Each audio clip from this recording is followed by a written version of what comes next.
Friends, myself Dr. Sachin Goswami and I welcome you on my YouTube channel Dr. Sachin Goswami's English Classes. दोस्तों आज से हम एक महा मैराथन सीरीज स्टार्ट कर रहे हैं। 1000 क्वेश्चंस की ये सीरीज़ है दोस्तों, और ये जो सीरीज़ है इसमें मैं आपको टॉप 50 और 100 क्वेश्चंस डेली कराऊंगा, और इसमें से जो क्वेश्चंस मैं आपको कराने वाला हूं वो आपके एग्ज़ाम के पॉइंट ऑफ व्यू से बहुत बहुत इंपॉर्टेंट क्वेश्चंस हैं दोस्तों। तो ध्यान से समझते हुए चलिएगा। और जैसा कि मैंने आपसे कल ही कहा था कि आपदा को अवसर में बदलना है, घबराना नहीं है, बिल्कुल भी डरना नहीं है और झुकना नहीं है, केवल आगे बढ़ते जाना है दोस्तों। जैसे कि यूलिसिस, आपने पोएम पढ़ी होगी टेनिसन की। अब यूलिसिस जो है उस पोएम में क्या कहता है, life piled on life is too short, कि जीवन के बाद जीवन भी मिले ना तो वो बहुत कम होगा। तो दोस्तों वही चीज है कि हमारे पास जो ये जीवन है उसका एक एक मिनट यूज करना है, उसको यूटिलाइज करना है और आगे बढ़ते हुए चलना है। तो दोस्तों इसी इंटेंशन के साथ हम स्टार्ट करते हैं आज की सीरीज, और उम्मीद करते हैं कि वास्तव में हम उस पताका को, उस विजय पताका, उस फतेह को हासिल करके रहेंगे दोस्तों। और मेरी फतेह आपकी जीत में होगी, आपकी फतेह में होगी। दोस्तों आपकी फतेह जो है वो एग्जाम को क्रैक करना है। जिस एग्जाम की आप तैयारी कर रहे हैं, चाहे वो यूपी टीजीटी इंग्लिश हो, जीआईसी लेक्चरर हो, सुपर टेट हो, DSSB, KVS, NVS का या UGC नेट का, हर तरह से मैं आपके साथ हूं दोस्तों। तो आप अपने सपने देखिए और साथ साथ कर्म भी कीजिए दोस्तों, क्योंकि मैंने कल भी आपसे कहा था कर्म सबसे बड़ी चीज होती है, और अगर जो हम कर्म प्रधान हैं तो रिजल्ट तो हमें मिलना है ही। तो दोस्तों स्टार्ट करते हैं आज की क्लास अपनी, और स्टार्ट करते हैं हम अपने फर्स्ट पॉइंट से। The type of fiction whose setting is in medieval period, often in a gloomy castle, repeated with dungeons, subterranean passages and use of ghosts and mysteries is called। दोस्तों एक ऐसा novel जिसकी setting medieval period में हो, जिसमें जो ghost की जो हॉरर स्टोरीज हैं दोस्तों उनको रिप्रेजेंट किया जाए। सिंपल सा आप याद रख लीजिए, डरावनी कहानियां, भूत प्रेतों की कहानियां, ये किसके अंतर्गत आती हैं दोस्तों, ये गॉथिक नॉवल के कैटेगरी में आती हैं। तो आपके पास ये इतना लिखा होगा, जहां पर मैंने अंडरलाइन किया हुआ है ये आपको ऑप्शन में दिए जाएंगे 4 ऑप्शन। तो you just have to find out the right option. The right option is Gothic novel. तो इतना याद रख लेना, मिस्ट्रीज से और घोस्ट से जो डील करती हैं कहानियां, वो किस कैटेगरी में आती हैं, वो गॉथिक नॉवल की कैटेगरी में आती हैं। आई होप कि ये क्लियर हो गया होगा। मेडाइवल इसकी पीरियड की सेटिंग इसमें रखी जाती है। इसके बाद दोस्तों हमारा नेक्स्ट क्वेश्चन आता है, liberties with language and facts in poetry is known as, कि जो लैंग्वेज में जो लिबर्टी होती है, फैक्ट्स में, कविता में, liberties with language and facts in poetry, जो लिबर्टी है लैंग्वेज में और जो पोएट्री के फैक्ट्स हैं वो किस रूप में जाने जाते हैं दोस्तों, उसको हम पोएटिक लाइसेंस कहते हैं। क्वेश्चन ये बनता है, व्हाट इज पोएटिक लाइसेंस। तो इसमें नीचे ऑप्शन में आ सकता है, या फिर इस तरह से आ सकता है, liberties with language and facts in poetry is known as, your answer will be poetic license। Period between 1700 to 1745 in English literature is called the Augustan age, also known as the age of pop, neoclassical age and age of Dryden। दोस्तों जो 1700 से 1745 का जो period हमारा माना जाता है English literature में, उसको हम ऑगस्टन एज के नाम से जानते हैं, या फिर age of Pope, new classical age और एज ऑफ ड्राइडन के नाम से उसको जाना जाता है। और जैसे कि आप जानते होंगे कि ये जो एज था हमारा न्यू क्लासिकल एज, इसमें हमने ऑर्डर पर, बैलेंस पर, रेगुलरिटी पर और करेक्टनेस पर ज़्यादा एम्फेसिस किया था, और एक हमारा जो जो ओल्ड रूल्स थे उनके प्रति रिगार्ड भी इस एज में देखने को मिला था दोस्तों। वो न्यूनेस आई थी इस एज में, और जैसे कि नाम से ही जाहिर होता है, neo classical, new plus classical, नया और पुराना मिलकर बनता है नियो क्लासिकल। फॉर एग्जाम्पल आप देखते हैं, जैसे कि आपने अलेक्जेंडर पॉप का रेप ऑफ द लॉक ही पढ़ा होगा, उसमें आपने वो सेटिंग देखी होगी कि एक combination of new and oldness वो हमें देखने को वहां पर मिलता है। तो दोस्तों ये जो पीरियड हमारा रहा 1700 से 1745 के बीच का लिटरेचर का, इसको Augustan age, age of Pope, new classical age और एज ऑफ ड्राइडन के नाम से इसको जाना जाता है। इसके बाद दोस्तों हम आते हैं अपने नेक्स्ट क्वेश्चन पर, question number 4। The unbroken flow of thought and awareness in waking mind is called stream of consciousness. दोस्तों जब हम बात करते हैं अनब्रोकन फ्लो ऑफ थॉट्स की, ऐसे जो थॉट्स हैं जो बिल्कुल फ्लो में चलते रहें, and awareness in waking mind, और जो एक अवेयरनेस रहती है वेकिंग माइंड की, उस टेक्निक को क्या नाम दिया जाता है दोस्तों? उस टेक्निक को स्ट्रीम ऑफ कॉन्शियसनेस का नाम दिया जाता है। आपने वर्जीनिया वुल्फ का नाम तो सुना ही होगा, और दैट इज, जो वर्जीनिया वुल्फ है आपने सुना होगा, तो उनकी जो टेक्निक है, जो कॉन्शियसनेस, स्ट्रीम ऑफ कॉन्शियसनेस की टेक्निक है, उनके वर्क में आपको स्पेशली देखने को मिलेगी। और मिसेस डॉलोवे आप देखिए, मिसेस डॉलोवे पूरी तरह से इस टेक्निक पर आधारित है, स्ट्रीम ऑफ कॉन्शियसनेस पर वो आधारित है। तो स्ट्रीम ऑफ कॉन्शियसनेस क्या होता है दोस्तों? स्ट्रीम ऑफ कॉन्शियसनेस वो होता है जहां पर जो हमारे थॉट्स का फ्लो चलता रहे, एक अवेयरनेस देखने को मिले वेकिंग माइंड में, that is called stream of consciousness. Question number 5. Catharsis stands for purgation of the emotions of pity and fear aroused by the actions of tragic hero. Question क्या बनता है? Catharsis stands for dash. Catharsis क्या होता है दोस्तों? Catharsis का मतलब होता है purgation, और purgation आप जानते हैं, purgation का मतलब क्या होता है? अगर जो हम इस purgation को तोड़ें दोस्तों, तो ये purgation क्या है? purgation को अगर जो हम देखें तो purgation दोस्तों होता है purification. Purgation stands for purification, और प्यूरिफिकेशन मतलब शुद्धि होना, क्लींस ऑफ इमोशंस होना। तो get rid of the worst. जो कोई भी ट्रेजेडी आप पढ़ते हैं, उसका पर्पस क्या होता है दोस्तों? उसका पर्पस भी होता है पर्गेशन। जो ये थ्योरी होती है ना पिटी और फियर की, ये कैथार्सिस उस थ्योरी पर काम करता है। किस थ्योरी पर दोस्तों? Pity and fear. Pity and fear की थ्योरी पर कैथार्सिस हमारा काम करता है। अब ये क्वेश्चन भी आता है, पिटी किसके लिए फील करते हैं? पिटी दूसरों के लिए आती है, और फियर खुद के लिए फील किया जाता है। फॉर एग्जाम्पल, आप कोई भी प्ले आप देख रहे हैं, हम एक प्ले ले लेते हैं जूलियस सीजर। आप जानते हैं कि सीजर का एसेसिनेशन होना है, लेकिन सीजर को नहीं पता कि उसका हत्याकांड होना है, उसकी हत्या होनी है। तो जब जो कॉन्स्पिरेटर्स होते हैं, they fall upon Caesar one by one, तो उस समय हमें सीजर के प्रति क्या आती है दोस्तों? पिटी आती है। तो सीजर अदर वाली कैटेगरी में आएगा, we feel pity for others. और फियर किसको लगता है? हमें खुद को लगता है। तो ऐसी सिचुएशन दोस्तों, जो कैथार्सिस है वो पिटी और फियर की सिचुएशन को क्रिएट करता है। कैथार्सिस इमोशंस को अराइज करने का काम करता है, और कैथार्सिस से क्या होता है? पर्गेशन होता है, पर्ग हो जाती है हमारी जो इमोशंस होती है ना, उनका प्यूरिफिकेशन होता है। आपने देखा होगा दोस्तों, जब आप कोई मूवी देखते हैं तो बहुत से लोग आंसू बहाने लगते हैं, तो वो जो आंसू जो निकले हैं ना, वो कहीं ना कहीं उस पिटी और फियर के फैक्टर के कारण निकले हैं। और वो पर्गिंग ऑफ इमोशंस है दोस्तों, कुछ नहीं है, इमोशंस का शुद्धिकरण है। तो this is called catharsis. I hope कि समझ में आ गया होगा। नेक्स्ट क्वेश्चन की तरफ चलते हैं दोस्तों। नेक्स्ट वर्ड हमारा आता है डिस्टोपिया। डिस्टोपिया का मतलब क्या होता है दोस्तों?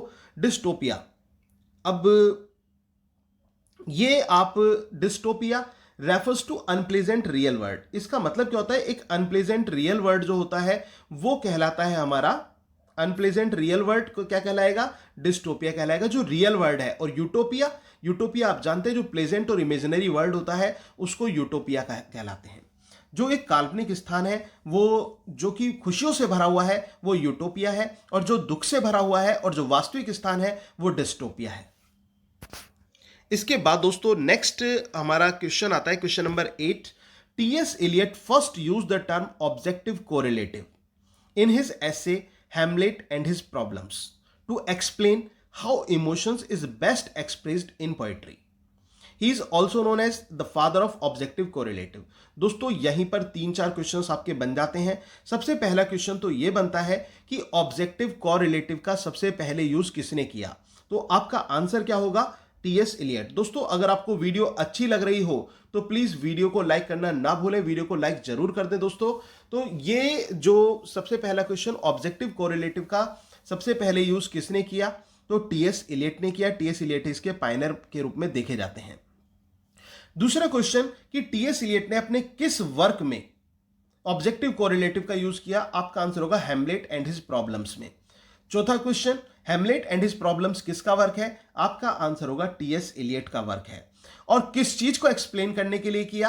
To explain how emotions is best expressed in poetry, की इमोशंस को पोएट्री में कैसे बेस्ट एक्सप्रेस्ड किया जाता है। दोस्तों जो ये ऑब्जेक्टिव कोरिलेटिव होता है, ये होता ही है, ये दो चीजों को आपस में जोड़ता है।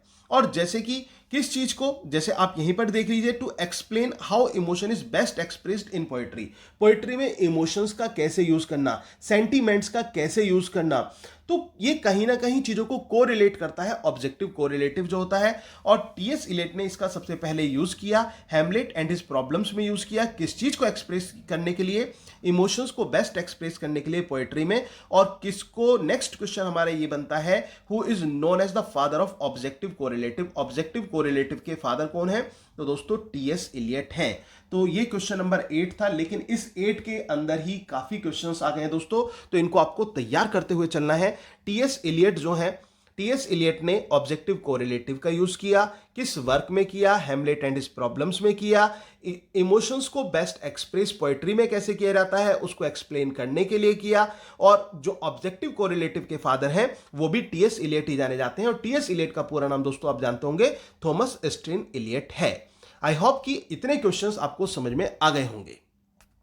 दोस्तों डेली मैं ये अब आपके लिए डेली वीडियोस लेकर आऊंगा, इस सीरीज को कंप्लीट 1000 क्वेश्चंस तक अभी फिलहाल हमें चलाना है, उसके बाद में फिर देखेंगे कि फिर किस प्रकार की सीरीज हम लेकर आएंगे आपके लिए। बट आपकी जो सीरीज है वो कुछ ना कुछ चलता रहेगा, बस आप पढ़ाई में मेहनत से लगे रहिए, अपने मनोबल को बिल्कुल भी डाउन मत कीजिए दोस्तों, मैं हर तरह से आपके साथ खड़ा हूं।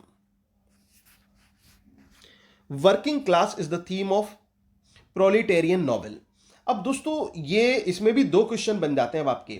सबसे पहला क्वेश्चन कि वर्किंग क्लास किसकी थीम होती है, तो आपका आंसर होगा प्रोलिटेरियन नॉवेल की। अब दूसरा क्वेश्चन ये हो जाता है कि प्रोलिटेरियन नॉवेल क्या होते हैं। प्रोलिटेरियन नॉवेल वो होते हैं जिसमें लेबर्स को, जिसमें वर्किंग क्लास को, जिसमें इंडस्ट्रियलाइजेशन को, जिसमें कुल मिलाकर जो उद्योग से रिलेटेड चीजें होती हैं, चाहे वर्किंग क्लास है, चाहे वो लेबर है, चाहे वो कैपिटलिस्ट है, वो सभी पार्ट होते हैं किसका दोस्तों, प्रोलिटेरियन नॉवेल का। किसका होते हैं, प्रोलिटेरियन नॉवेल का। आई होप कि ये क्लियर हो गया होगा, समझ में आ गया होगा। तो वर्किंग क्लास जो थीम होती है वो प्रोलिटेरियन नॉवेल की होती है। इसके बाद दोस्तों नेक्स्ट क्वेश्चन हमारा बनता है, a character that remains unchanged through out the story is called flat character. एक ऐसा कैरेक्टर जो कि पूरी स्टोरी में अनचेंज रहे, जिसमें कोई बदलाव देखने को ना मिले दोस्तों, उसको हम क्या नाम देते हैं, उसको कहा जाता है फ्लैट कैरेक्टर। क्या कहा जाता है, फ्लैट कैरेक्टर कहा जाता है एक ऐसा कैरेक्टर जो कि पूरी स्टोरी में चेंज ना हो, ठीक है ना, जो बदले ना, through out the story is called flat character. A character that remains unchanged, एक ऐसा कैरेक्टर जो अनचेंज रहता है उसको फ्लैट कैरेक्टर के रूप में जाना जाता है। आई होप कि इतना भी क्लियर हो गया होगा। इसके बाद दोस्तों हम आते हैं क्वेश्चन नंबर 11 पर। A drama that is intended to be read rather than to be performed in the theatre is known as closet drama. एक ऐसा ड्रामा जिसको इंटेंड किया जाता है किस चीज के लिए, परफॉर्म करने के, जिसको इंटेंड किया जाता है कि रीड करने के लिए, ठीक है ना, किसकी अपेक्षा, किसकी तुलना में, परफॉर्म करने की तुलना में। कुल मिलाकर परफॉर्म करने की बजाय उसको रीड करना पसंद किया जाता है। ऐसे ड्रामा को क्या कहते हैं दोस्तों, हम ऐसे प्ले को क्लोजेट ड्रामा का नाम देते हैं। क्या कहते हैं, क्लोजेट ड्रामा का नाम देते हैं। चाहे आप मिल्टन्स के सैमसन अगोनिस्ट की बात करें, होमर्स के इलियट की बात करें, ये सभी क्या है, क्लोजेट में है। तो और सैमसन अगोनिस्ट आप जानते हैं कि क्लोजेट वर्स ट्रेजेडी मानी जाती है। तो क्लोजेट प्ले कौन सा होता है, क्लोजेट प्ले आप समझ जाइए जिसको रीड करने के लिए लिखा गया हो वो क्लोजेट प्ले होता है। और रीडिंग कैसी होती है दोस्तों, वो साइलेंट भी हो सकती है, ठीक है ना, अपने आप खुद भी हो सकती है, और एक अलाउड रीडिंग भी हो सकती है कुल मिलाकर। इसके बाद दोस्तों नेक्स्ट क्वेश्चन आता है हमारा question number 12। Daniel डिफो is the author of Robinson Crusoe. Daniel डिफो जो है वो किसके ऑथर हैं, वो रॉबिन्सन क्रूसो के ऑथर हैं, ठीक है ना। रॉबिन्सन क्रूसो जो है डैनियल डिफो का फेमस नॉवेल है, फेमस वर्क है। तो डैनियल डिफो इसके रॉबिन्सन क्रूसो के ऑथर के रूप में जाने जाते हैं। और रॉबिन्सन क्रूसो की बात करें तो दोस्तों फ्राइडे का कैरेक्टर कौन नहीं जानता, इमोर्टल कैरेक्टर है फ्राइडे का, और ये एग्जाम में पूछ लिया जाता है। अब जो टीजीटी की तैयारी कर रहे हैं वो सोच रहे होंगे कि सर ये डैनियल डिफो हमारे में तो नहीं है। मैं आपको बता दूं, 2-3 क्वेश्चंस जो आपके अपार्ट फ्रॉम 4 राइटर्स उनसे अलग भी पूछे जाते हैं, तो उन सभी को आपको तैयार करते हुए चलना है। इसके बाद दोस्तों नेक्स्ट आपका आता है best works of Shakespeare was done after 1603। जो बेस्ट वर्क्स आते हैं शेक्सपियर के वो कब किए गए, 1603 के बाद में। तो ये मोस्ट इंपॉर्टेंट क्वेश्चन है, इसको अपना दिमाग में बिठा लेना अच्छी तरह। इसके बाद दोस्तों नेक्स्ट क्वेश्चन आता है Venus and Adonis by William Shakespeare was written in stanzas of 6 line. Venus and Adonis जो है ये शेक्सपियर के द्वारा कितने स्टैंजास में लिखी गई? 6 स्टैंजास, ध्यान रखना, written in stanzas of 6 line, sorry, ये 6 लाइन्स के स्टैंजास में लिखी गई थी वीनस एंड एडोनिस।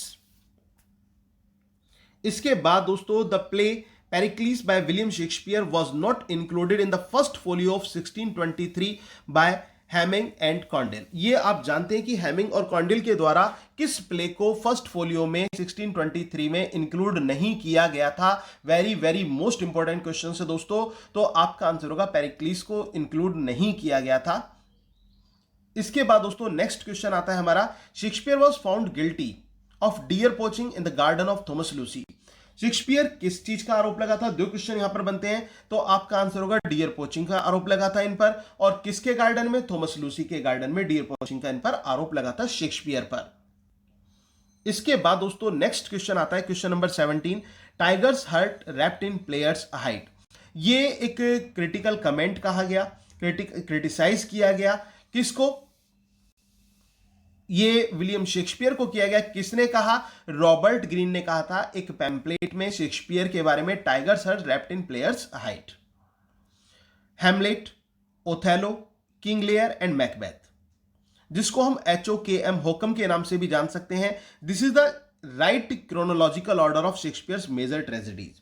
दोस्तों आप जानते हैं शेक्सपियर की 4 मेजर ट्रेजेडीज हैं, Othello, Hamlet, Othello, King Lear और मैकबेथ, और ये इनका क्रोनोलॉजिकल ऑर्डर है। इस तरह से आप इनको दिमाग में बिठा सकते हैं 4 फेमस ट्रेजेडीज को शेक्सपियर की। Sweetest Shakespeare's fancy child, sweetest Shakespeare fancy child किसने किसके बारे में कहा? दोस्तों ये मिल्टन ने कहा था शेक्सपियर के बारे में, ठीक है ना। मिल्टन ने किसके बारे में कहा था? शेक्सपियर के बारे में कहा था। अपनी एक पोएम में जो शेक्सपियर के ऊपर ऑन शेक्सपियर उन्होंने लिखी थी, उसमें उन्होंने स्वीटेस्ट शेक्सपियर फैंसी चाइल्ड कहकर शेक्सपियर को संबोधित किया था। इसके बाद दोस्तों नेक्स्ट आता है हमारा, we are such stuffs as dreams are made on and our little life is rounded with sleep. हम इस तरह से बने हुए हैं जैसे स्वप्न होता है ना, और हमारी छोटी सी जिंदगी जो है वो सोने के इर्द गिर्द निकल जाती है। तो दोस्तों ये प्रोस्पेरो ने टेम्पेस्ट में स्टेटमेंट कहा था, बहुत फेमस स्टेटमेंट है, बहुत फेमस लाइंस हैं, अच्छी तरह से तैयार कर लीजिए। प्रोस्पेरो के द्वारा बोली गई थी टेम्पेस्ट में। Shakespeare was not of an age but for all time was said by dash. Shakespeare जो थे वो किसी एक एज के नहीं थे, बल्कि ऑल टाइम के लिए जाने जाते हैं। ये किसने कहा? It was said by Ben Jonson. किसके द्वारा कहा गया दोस्तों? ये बेन जॉनसन के द्वारा ये स्टेटमेंट बोला गया। बेन जॉनसन ने यहां पर क्रिटिसाइज किया है शेक्सपियर को, और क्या कहा है? Shakespeare was not of an age, Shakespeare एक एज के नहीं थे, but for all the time was, ठीक है ना, ये सभी के थे। इसके बाद, good friends for Jesus sake, for we are to dig the dust and closed here. Blessed be the man that spares these stones and cursed be that moves my bones. दोस्तों ये एक एपिटैफ है, और ये शेक्सपियर का जो ये एपिटैफ है, और ये कहाँ पर लिखा हुआ है? ये उनकी कब्र पर लिखा हुआ है, कब्र पर अंकित है। अब शेक्सपियर ने अपने मरने से पहले ये इच्छा जाहिर क्यों की कि कब्र पर ये सब कुछ अंकित किया जाए? क्या कारण था दोस्तों? पहले मैं आपको एक्सप्लेन कर देता हूं इसमें है क्या। यहां पर शेक्सपियर ये कहते हैं कि भगवान के वास्ते मेरी कब्र से कोई भी छेड़खानी ना की जाए, और मैं उन लोगों को आशीर्वाद देता हूं जो लोग मेरी इस डस्ट को, मेरी इस मिट्टी को टच ना करेंगे, यहीं छोड़ देंगे। लेकिन जो लोग मेरी बॉन्स के साथ, इस सॉइल के साथ छेड़खानी करेंगे, मैं उनको अभिशाप देता हूं। तो दोस्तों यहां पर एक वरदान और अभिशाप वाली बात शेक्सपियर के द्वारा कही गई। कारण क्या था? शेक्सपियर इतना क्यों डर रहे थे चीजों को लेकर, और वो भी मृत्यु के बाद की लाइफ को लेकर वो डर रहे थे? तो कारण ये था दोस्तों, उस समय जगह की बहुत कमी थी, और जब दफनाया जाता था डेड बॉडीज को, तो क्या होता था, जो पुरानी डेड बॉडीज जो ओल्ड हो जाती थी, तो उनकी कब्र को हटाकर, उसकी मिट्टी को हटाकर उसी के नीचे नई कब्र खोद दी जाती थी। तो शेक्सपियर को इस बात का डर था कि कहीं मेरे साथ, मेरे मरने के बाद ऐसा ना हो जाए। तो तभी तो वो लिखते हैं कि good friends for Jesus sake, for we are to dig the dust and closed here, blessed be the man that spares these stones and cursed be that moves my bones. ये बात वो कहते हैं शेक्सपियर के Tom पर, Shakespeare की grave पर ये लिखे गए शब्द हैं दोस्तों, अच्छी तरह याद रख लेना, एग्जाम में पूछे जाते हैं और मैंने आपको इसका फैक्ट भी बताया कि क्यों लिखे हुए हैं, क्या इनका मीन्स है। तो इस तरह से ये बहुत इंपॉर्टेंट लाइंस हैं, दिमाग में इनको बिठा लेना साथियों। और दोस्तों अच्छा लग रहा हो सेशन तो प्लीज वीडियो को लाइक कर देना अगर आपने अभी तक नहीं किया है। अगर आपने चैनल को सब्सक्राइब नहीं कर रखा है तो प्लीज चैनल को सब्सक्राइब जरूर कर लें और जो बेल आइकन है उसको प्रेस करना भी ना भूलें ताकि आपको रेगुलर अपडेट्स मिलते रहें। इसके बाद दोस्तों नेक्स्ट क्वेश्चन आता है हमारा, fear no more the heat of the sun, no the furious winter's rages, thou thy worldly task done, home art gone and taken thy wages. ये लाइंस कहां से ली गई हैं दोस्तों? ये सिम्बलाइन से ये लाइंस ली गई हैं। कहां से ली गई हैं? ये सिम्बलाइन से ये इन लाइंस को लिया गया है। मोस्ट इंपॉर्टेंट लाइंस हैं, इनको तैयार कर लेना दोस्तों। इसके बाद दोस्तों नेक्स्ट क्वेश्चन आता है हमारा 29th क्वेश्चन, ये question number 24। I do not remember that any book or person or event in my life ever made so great an impression upon me as the plays of Shakespeare। दोस्तों यहां पर ये जो statement है बहुत बहुत बहुत इंपॉर्टेंट है एग्जाम के पॉइंट ऑफ व्यू से। चाहे आप किसी भी एग्जाम को दे रहे हैं उसमें आ सकता है क्वेश्चन कि मुझे याद नहीं है कि कोई बुक, कोई व्यक्ति या कोई घटना मेरी जिंदगी में इतना इंप्रेशन मेरे ऊपर क्रिएट किया हो जैसे कि शेक्सपियर के प्लेज ने मेरे ऊपर किया है। तो गायथी का ये स्टेटमेंट है, बहुत इंपॉर्टेंट स्टेटमेंट है। इसके बाद दोस्तों नेक्स्ट क्वेश्चन आता है, Hermia is a character in Shakespeare's play Midsummer Night's Dream. Hermia का कैरेक्टर हमें कहां देखने को मिलता है? तो मिडसमर नाइट्स ड्रीम में हर्मिया का कैरेक्टर देखने को मिलता है। शेक्सपियर के प्ले मिडसमर नाइट्स ड्रीम में हर्मिया का कैरेक्टर हमें देखने को मिलता है। This is the noblest Roman of them all, this is the noblest Roman of them all. ये इन सभी में सबसे श्रेष्ठ रोमन है। ये किसने किसको कहा? ये बात एंटोनी ने ब्रूटस के लिए कही। ब्रूटस को noblest Roman of them call किया किसने? एंटोनी ने। एंटोनी जानता था कि ब्रूटस जो है वो जानबूझ के षड्यंत्रकारियों के साथ नहीं मिला है। वो क्योंकि ब्रूटस को क्या कहकर शामिल किया गया था षड्यंत्रकारियों के द्वारा? यह कहकर शामिल किया गया था कि ये जो सीजर है ये एम्बिशियस है, सीजर महत्वाकांक्षी व्यक्ति है, सीजर रोम का भला नहीं चाहता। तो इस तरह से ये बात कहकर ब्रूटस को अपने ग्रुप में कॉन्स्पिरेटर्स ने, और जिसमें कैशियस उनका लीडर था, उन्होंने अपने ग्रुप में शामिल कर लिया था। तो दोस्तों एंटोनी ने कहा ब्रूटस के लिए जूलियस सीजर में। इसके बाद दोस्तों नेक्स्ट क्वेश्चन हमारा आता है, John Milton was born on 1608 in Bread Street London. John Milton का जन्म कब और कहां हुआ था? 1608 में हुआ था, ठीक है ना, 1608 में हुआ था, ब्रैड स्ट्रीट लंदन में हुआ था। अगर तो आपको ये प्रॉपर ना दिखा दे रहा हो तो मैं लिख देता हूं दोस्तों, 1608 है ये। 1608 में जो था इनका बर्थ हुआ था, 1608 में मिल्टन का, और कहां पर हुआ था? ब्रैड स्ट्रीट लंदन में इनका बर्थ हुआ था। John Milton became blind in the year 1652। John Milton जो दोस्तों अंधे हुए थे, कब हुए थे? 1652 में जॉन मिल्टन अंधे हुए थे एट द एज ऑफ 44। ध्यान रख लेना दोस्तों, at the age of 44 John Milton जो थे वो कंप्लीटली ब्लाइंड हो गए थे। 1650 है। Lycidas is a pastoral elegy by Milton was written in 1637 in the memory of his friend King Edward. दोस्तों लिसिडास जो है एक पेस्टोरल एलेजी है, अपने दोस्त किंग एडवर्ड के लिए उन्होंने ये एलेजी लिखी थी। लिसिडास, ये क्वेश्चन आता है ये लिसिडास किसके द्वारा लिखी गई है? जॉन मिल्टन के द्वारा। नेक्स्ट क्वेश्चन, कैसी एलेजी है? Pastoral elegy. पेस्टोरल एलेजी आप जानते ही होंगे, जिसमें गडरियों को दर्शाया जाता है, जिसको शेफर्ड सॉन्ग के नाम से भी जाना जाता है। ये भी एक एलेजिक नोट ही होता है, बट इसमें रूरल एटमोस्फियर, रूरल बैकग्राउंड को रिप्रेजेंट किया जाता है, ग्रामीण दृश्य को रिप्रेजेंट किया जाता है, भेड़ बकरियों का सीन आ जाता है, जीव जंतुओं का दृश्य इसमें आ जाता है दोस्तों। तो कुल मिलाकर पेस्टोरल बैकग्राउंड होता है इसका। तो अपने दोस्त किंग जो एडवर्ड किंग की उसमें उन्होंने याद करी लिखी थी, एडवर्ड किंग कर लेना दोस्तों इसको, किंग एडवर्ड नहीं, Edward king. Milton was only 20 years old when he wrote on the morning of Christ nativity. Milton केवल 20 साल के थे दोस्तों जब उन्होंने on the morning of Christ nativity लिखी थी। दोस्तों ये जो पोएम है on the morning of Christ nativity, ये रिप्रेजेंट करती है कि संसार में पाप बढ़ रहा है, बहुत ज़्यादा परेशानियां आ रही हैं। तो जब परेशानियां आएंगी तो भगवान का अवतार होना निश्चित है। तो यहां पर जीसस के इनकारनेशन की बात की गई है कि जीसस का जब अवतार हुआ था तो वहां पर आकाश में म्यूजिक सा बज रहा था, एक संगीत सा बज रहा था। और जब जीसस का अवतार हुआ, जीसस पृथ्वी पर आए, तो जीसस को जीसस को जो था वो उसमें रखा गया था, मतलब I am just missing the word, मैं एग्जैक्ट वर्ड मिस कर रहा हूं, बट जो वो स्थान होता है जहां पर गाय भैंसों को भूसा खिलाया जाता है, उस स्थान पर जीसस को रखा गया था, लेटाया गया था। और जीसस का जन्म किस चीज के लिए हुआ था दोस्तों? जीसस का जन्म हुआ था दुनिया से पाप मिटाने के लिए और पापियों को समाप्त करने के लिए, और सबसे बड़ी बात कि उनके अंदर स्पिरिचुअलाइजेशन और भगवान के प्रति एक आदर लाने के लिए जीसस का बर्थ हुआ था। तो ये जो पोएम है on the morning of Christ nativity, ये जीसस के इनकारनेशन को रिप्रेजेंट करती है, by Milton. Thy soul was like a star and dwelt apart। ये वर्ड्सवर्थ ने कहा था दोस्तों, किसके बारे में? मिल्टन के बारे में, अपनी पोएम लंदन 1802 में। ठीक है ना, लंदन 1802 में उन्होंने इस बात को कहा था, thy soul was like a star. ठीक है ना, जिसको टू मिल्टन के नाम से भी जाना जाता है दोस्तों, पोएम को लंदन 1802 के नाम से भी जाना जाता है। और एक क्वेश्चन याद रख लेना, एक खाली क्वेश्चन पूछ लिया जाता है, लंदन किसकी पोएम है? लंदन पोएम है दोस्तों विलियम ब्लेक की।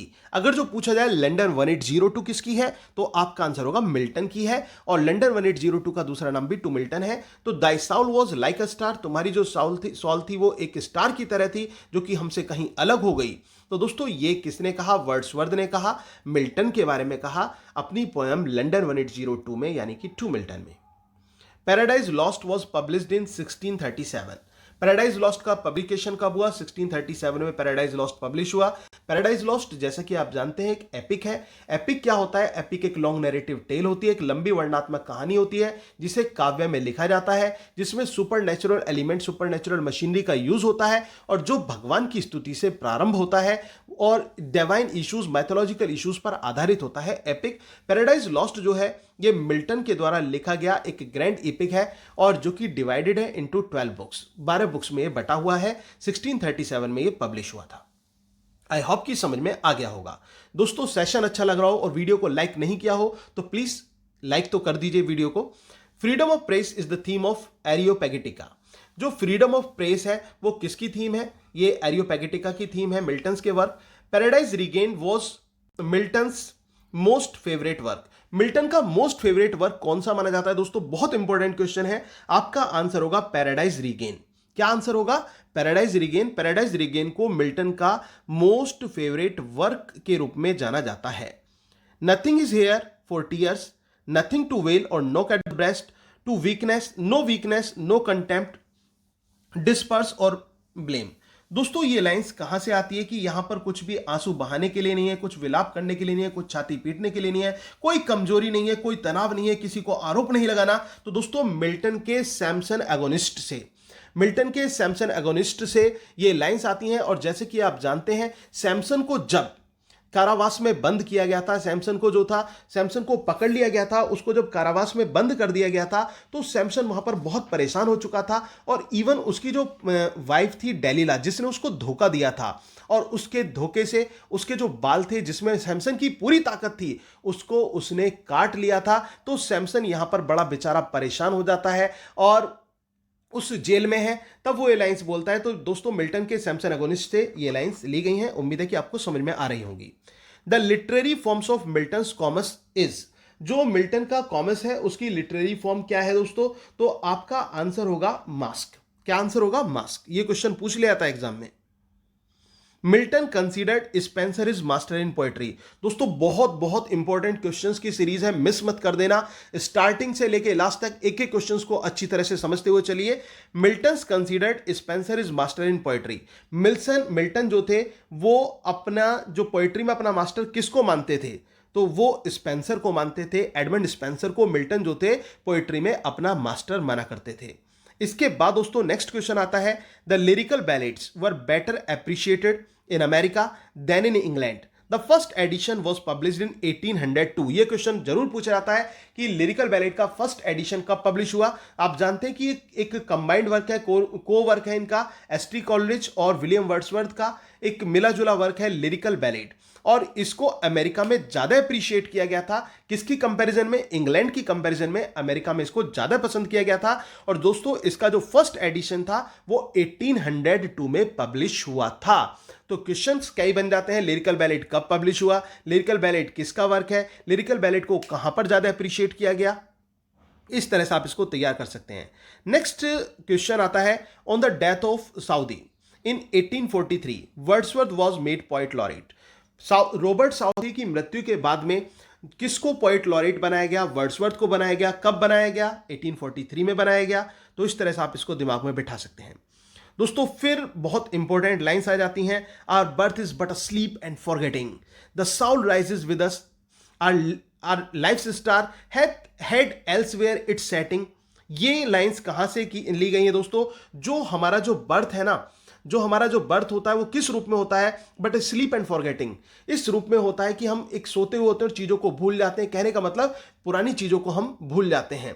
और जो आत्मा है, मृत्यु के बाद में जो आत्मा है हमारे साथ चली जाती है, दूसरे नक्षत्र में चली जाती है और फिर वहां से जाकर किसी शरीर में उसको डाल दिया जाता है, उसकी सेटिंग कहीं और हो जाती है। और जैसे कि आप जानते हैं कि छोटा सा बच्चा जो होता है वो पुरानी यादों में थोड़ा थोड़ा सा खोए रहता है, लेकिन धीरे धीरे वो सब कुछ भूलता सा चला जाता है दोस्तों। तो ये odd on intimations of immortality by William Wordsworth, वहां से ये लाइंस ली गई हैं। बहुत इंपॉर्टेंट ये लाइन है। तो ये लाइंस हैं, इनको आपको तैयार कर लेना है दोस्तों। Nature never did betray the heart that loved her. प्रकृति उस हृदय को कभी धोखा नहीं दे सकती जो प्रकृति से प्रेम करता हो। तो दोस्तों ये ट्रेंटन एबे में ये वर्ड्सवर्थ के द्वारा ये लाइंस बोली गई हैं। कहां? ट्रेंटन एबे पोएम में वर्ड्सवर्थ के द्वारा इन लाइंस को बोला गया है। Wordsworth the prelude was published in 1850 after his death. Wordsworth का जो प्रेल्यूड था वो कब पब्लिश हुआ? 1850 में पब्लिश हुआ, उनकी डेथ के बाद में। Several of Galsworthy early novels were written under the name of John Sinjohn. बहुत इंपॉर्टेंट क्वेश्चन है दोस्तों। जो जॉन गाल्सवर्दी हैं उनके जो अर्ली नॉवेल्स थे वो किस नाम में लिखे गए थे, किस निक नेम से या लिखे गए थे दोस्तों? उसका नाम है John Sinjohn. John Sinjohn के नेम से ये हमें देखने को मिलते हैं, जॉन सिन जॉन।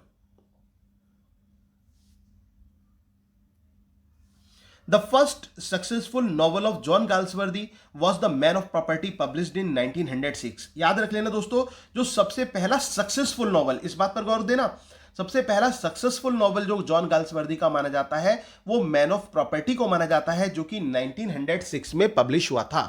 कब पब्लिश हुआ था? 1906 में पब्लिश हुआ था। फर्स्ट सक्सेसफुल नॉवल है जॉन गाल्सवर्दी का द मैन ऑफ प्रॉपर्टी, जो कि 1906 में पब्लिश हुआ था। इसके बाद दोस्तों Indian summer of a foresight is considered Galsworthy masterpiece.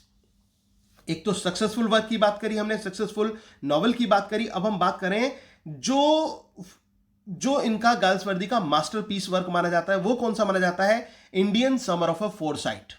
Indian summer of a Forsyte, इसको गाल्सवर्दी का मास्टरपीस माना जाता है दोस्तों। Next question and the very most important question है, John Galsworthy was awarded Nobel prize for literature in 1932। John Galsworthy को Nobel prize literature के लिए कब मिला? Your answer will be 1932। 1932 में जॉन गाल्सवर्दी को लिटरेचर के लिए नोबेल प्राइज मिला था। इसके बाद नेक्स्ट क्वेश्चन आता है, the dark flower bye John Galsworthy is a love novel. जो डार्क फ्लावर है जॉन गाल्सवर्दी का नॉवल, ये कैसा नॉवल है? Your answer will be love novel. ये लव नॉवल है। Galsworthy's play Strife deals with conflict between the capitalist and laborers। जो Galsworthy का प्ले स्ट्राइफ है, इसमें किस चीज के बीच में कॉन्फ्लिक्ट दिखाया गया दोस्तों? इसमें कैपिटलिस्ट और लेबरर्स, पूंजीपति लोग और जो वर्किंग क्लास है उनके बीच में एक कॉन्फ्लिक्ट दिखाया गया है इसमें गाल्सवर्दी के प्ले स्ट्राइफ में। इसके बाद दोस्तों हम सेकेंड लास्ट क्वेश्चन की तरफ बढ़ते हैं। To err is human to forgive divine. To err is human to forgive is divine, ये कौन सा फिगर ऑफ स्पीच है? कौन सा फिगर ऑफ स्पीच है दोस्तों? तो ये दो अपोजिट कंट्राडिक्शंस यहां पर रिप्रेजेंट किए गए हैं, तो ये एंटीथीसिस है। क्या है ये? एंटीथीसिस फिगर ऑफ स्पीच है। To err is human to forgive is divine.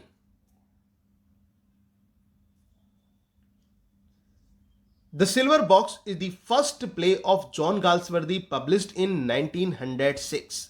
जो सिल्वर बॉक्स है वो जॉन गाल्सवर्दी का फर्स्ट प्ले है। याद रख लेना दोस्तों, प्ले की बात हम कर रहे हैं यहां पर, नॉवल की नहीं। तो द सिल्वर बॉक्स जो है वो फर्स्ट प्ले है जॉन गाल्सवर्दी का, जो कि 1906 में पब्लिश हुआ। तो दोस्तों ये थे 50 क्वेश्चंस ऑफ द डे। ये टॉप 50 क्वेश्चंस थे आज के, और उम्मीद है कि आपको अच्छी तरह से समझ में आ गए होंगे जो ये टॉप 50 क्वेश्चंस मैंने आपको कराए। दोस्तों आपको अगर जो आप पीडीएफ और जो इसके अलावा कुछ इमेजेस जो मैं वर्क की डालता रहता हूं और कुछ अदर वर्क्स और इसके अलावा कुछ स्पेसिफिक वीडियोस के लिए आप मेरे टेलीग्राम चैनल से भी जरूर जुड़ जाइए।